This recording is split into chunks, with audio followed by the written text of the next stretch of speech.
Perkenalkan, nama saya Natasha Dewi Firantung dengan NIM 21110101013 dari kelas C semester 5. Dalam video ini dibuat untuk memenuhi tugas mata kuliah Sistem Informasi Kesehatan. Penerapan sistem informasi kesehatan yang ideal di fasilitas pelayanan kesehatan atau Fasienkes seperti puskesmas, klinik, ataupun rumah sakit ini sangat penting dalam meningkatkan efisiensi, kualitas pelayanan, serta pengambilan keputusan yang lebih baik dalam bidang kesehatan. Dan di sini terdapat beberapa indikator yang bisa dapat diterapkan dalam penerapan sistem informasi kesehatan. Yang pertama ada integrasi data kesehatan, di mana dalam penerapan ini harus memungkinkan integrasi data kesehatan dari berbagai unit atau departemen di Fasienkes lain. Nah, yang kedua ada kemudahan akses dan penggunaan, di mana dari sistem ini harus mudah diakses dan digunakan oleh seluruh staf kesehatan.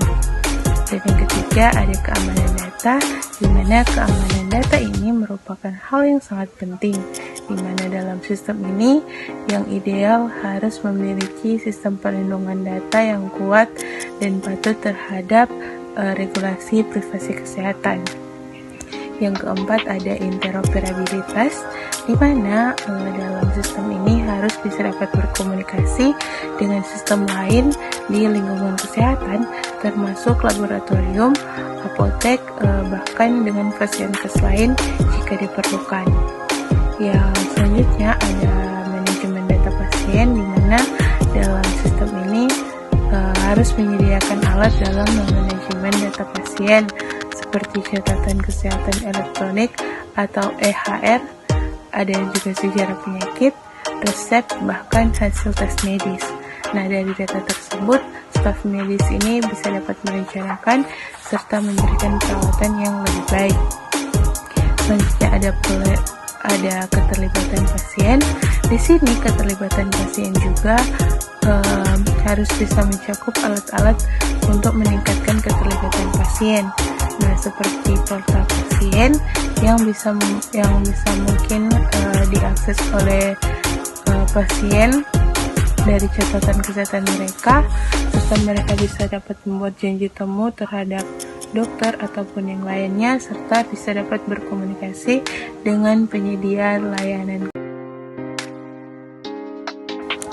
Selanjutnya di sini untuk pengelolaan sistem informasi kesehatan di fasilitas pelayanan kesehatan itu mempunyai tanggung jawab yang penting dalam menjaga dan mengelola informasi kesehatan pasien, serta di sini memastikan bahwa sistem informasi kesehatan itu berfungsi dengan baik. Dari sini terdapat beberapa tanggung jawab yang itu umumnya dimiliki oleh pengelola sistem informasi kesehatan di fasilitas pelayanan kesehatan. Di sini yang pertama ada pengumpulan data pasien, di mana di sini mengumpulkan data pribadi serta riwayat kesehatan pasien secara akurat dan terstruktur. Dan yang kedua ada penyimpanan data pasien, di mana dalam hal ini menyimpan data pasien dengan aman dan rahasia, yaitu dengan memastikan bahwa data pasien ini tidak disalahgunakan dan hanya dapat diakses oleh orang-orang yang berwenang. Dan yang ketiga ada informasi, di mana dalam pengelolaan sistem informasi ini bertanggung jawab atas perangkat keras dan perangkat lunak yang digunakan dalam sistem informasi kesehatan. Nah, metode ini atau cara ini dimana memastikan sistem beroperasi dengan baik dan mengatasi masalah teknis yang muncul. Dan selanjutnya ada kepatuhan hukum dan regulasi, di mana memastikan bahwa pengelolaan data pasien itu sudah sesuai dengan hukum serta regulasi yang ada, seperti Undang-Undang Privasi Kesehatan serta regulasi tentang keamanan data kesehatan. Selanjutnya ada pengembangan serta pemeliharaan database, di mana hal ini membangun serta memelihara basis data yang berisi informasi kesehatan pasien yang mencakup pembaruan data, pencatatan perubahan dalam riwayat kesehatan pasien, serta memastikan bahwa data tersebut itu akurat. Dan yang keenam, ada kepatuhan terhadap standar, di mana hal ini memastikan bahwa sistem informasi kesehatan itu telah sesuai dengan standar dan pedoman yang berlaku, termasuk penggunaan kode diagnosa serta prosedur yang standar. Dan yang terakhir, ada keamanan data, di mana hal ini mengamankan data pasien dari ancaman keamanan seperti serangan cyber. Nah, di sini apakah seorang sarjana kesehatan masyarakat itu dapat menjadi pengelola sistem informasi kesehatan di Fasiankes? Nah, untuk menurut saya tentu saja seorang sarjana kesehatan masyarakat itu bisa menjadi pengelola dalam sistem informasi kesehatan, di mana seorang sarjana kesehatan masyarakat itu telah memiliki dasar pengetahuan yang relevan serta keterampilan yang bisa membuat seorang tersebut menjadi pengelola sistem informasi kesehatan di fasilitas pelayanan kesehatan. Dari sini terdapat beberapa alasan mengapa seorang sarjana kesehatan masyarakat itu bisa memenuhi peran tersebut. Di mana yang pertama, ada pemahaman tentang kesehatan masyarakat.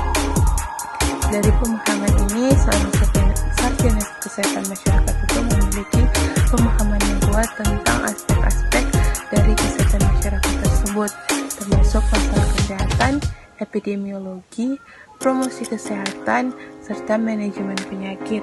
Nah, hal ini memungkinkan dari mereka untuk bisa memahami konteks kesehatan yang akan dikelola dalam sistem informasi kesehatan. Yang kedua, ada manajemen informasi kesehatan, di mana seorang sarjana kesehatan masyarakat itu biasanya memiliki pengetahuan tentang manajemen informasi kesehatan serta data yang merupakan komponen kunci dari peran pengelolaan sistem informasi kesehatan.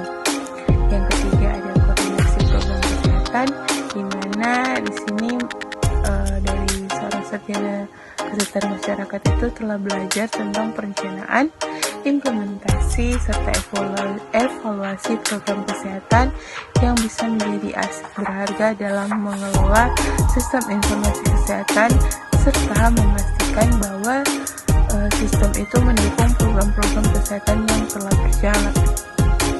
Selanjutnya, yang terakhir, ada kepatuhan dan etika, di mana seorang sarjana kesehatan masyarakat itu telah diperkenalkan dengan etika kesehatan serta masalah kepemimpinan yang relevan dalam menjalankan sistem informasi kesehatan dengan integritas dan kepatuhan.